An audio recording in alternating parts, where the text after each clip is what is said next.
د صوبه خیبر پختونخوا حکومت په سرکاري های سکولونو کې د ښه ډیسپلین منیجمنت ښه تعلیمي معیار او سالانه ښه نتیجه ورکولو باندې د سکول مهنتي استادانو او پرنسپل ته د هغوی د ښه کارکړتګۍ په بنیاد د انعام په توګه د نقد رقم ورکولو یو ګام پورته کړی دی چې ډیر ښه اثرات یې د سرکاري سکولونو په تعلیمي ماحول او استادانو باندې پریوتی دي او د سرکاري سکولونو استادان د حکومت د دې ګام پورته کولو ستاینه هم کوي.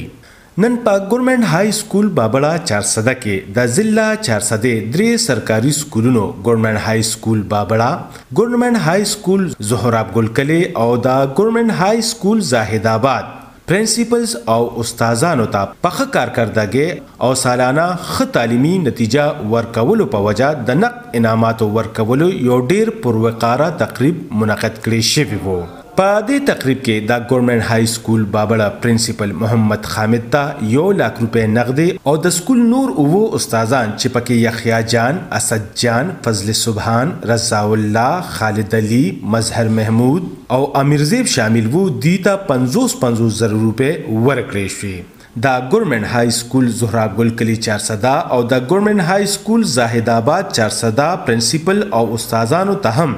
د 400 ډسټرکټ ایجوکیشن افسر سراج محمد او د ډیپټي ایجوکیشن افسر ظهیر احمد په لاس باندې نقد انعامات ورکړي شو.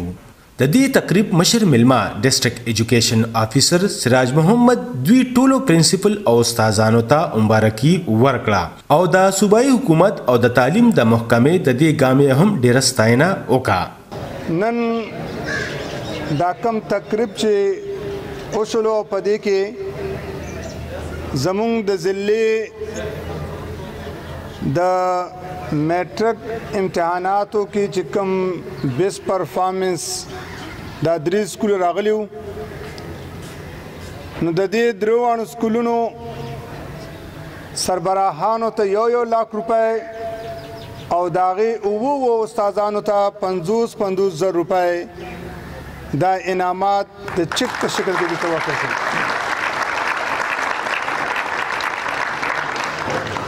دا سکولونه گورنمنٹ ہائی سکول زہراب گل کلی، گورنمنٹ ہائی سکول بابڑہ اور گورنمنٹ ہائی سکول زاہد آباد. موجودہ حکومت که یو طرف ته د سزا نظام مرتب کړی دی، خو بل طرف ته دا انسنټیو دا د دې حکومت اعزاز دی چې پرنسپل او د هغې اساتذه کرامو ته د ښه پرفارمنس د ښه کارکردګۍ په نتیجه کې دا انعامات ورکوي. په دې موقع په ښه کارکردګۍ باندې انعام ترلاسه کولو مختلفو استادانو هم د خوشحالۍ اظهار وکړو او وی ویل چې د صوبایي حکومت داسې قسمه اقداماتو سره به د سرکاري سکولونو معیار نور هم بهتر شي. زما نوم محمد حامد، پرنسپل گورنمنٹ های سکول بابړه. نننی تقریب چې کوم وشو نو دا د گورنمنٹ په بحاف باندې یو ډېر بهترین دغه سره د پرنسپلز د سټاف د ټیچنګ سټاف د حوالې سره د بیسټ پرفارمنس حوالې سره چې کوم دی دا تقریب وشو. گورنمنٹ یو پالیسی وضع کړې ده، موجوده گورنمنٹ چې کله راغلی دی امپاورډ دی، نو په ایجوکیشن سیکټرز کې چې کوم ریفارمز هغوی دا کړي دي په هغې کې دا څیز هم شامل دی چې یو طرف ته د سزا او د جزا چې کوم کانسیپټ دی هغه سټارټ شوی دی. ډېر بهترین خبره ده په دې کې چې کوم که یو طرف ته پنشمنټ میلاویږي چې کوم نااهله یا بیکاره دغه دی، نو بل طرف ته چې کوم دی په ښه پرفارمنس باندې هغه چې کوم دی نو هغه اپریشیشنز هم کېږي. زما نوم محمد یعقوب، پرنسپل GHS زاهد آباد، گورنمنٹ های سکول زاهد آباد. نن حوالې سره چې کوم دا زمونږ گورنمنٹ های سکول بابړه کې دا پروګرام وشو، دا گورنمنٹ یو پروګرام شروع کړی دی چې هغه بیسټ سکول پرفارمنس انسینټیو پروګرام شروع کړی دی. هغې حوالې سره دا پروګرام وشو. دا د گورنمنٹ پالیسی ده چې د گورنمنٹ سکولونو کې کوم سکولونه په ډسټرکټ کې ښه پرفارمنس پیش کړي هغې ته چې کوم دی نو پرنسپل ته 1 لک او سکول ټیچرز ته وو ټیچرانو ته 50 هزار روپۍ ورکوي. دا پروګرام چې کوم دی نو دا ښه په دې دی چې دې کې چې کوم دی مونږ دا محسوسوو چې گورنمنٹ د پرایویټ سیکټر نه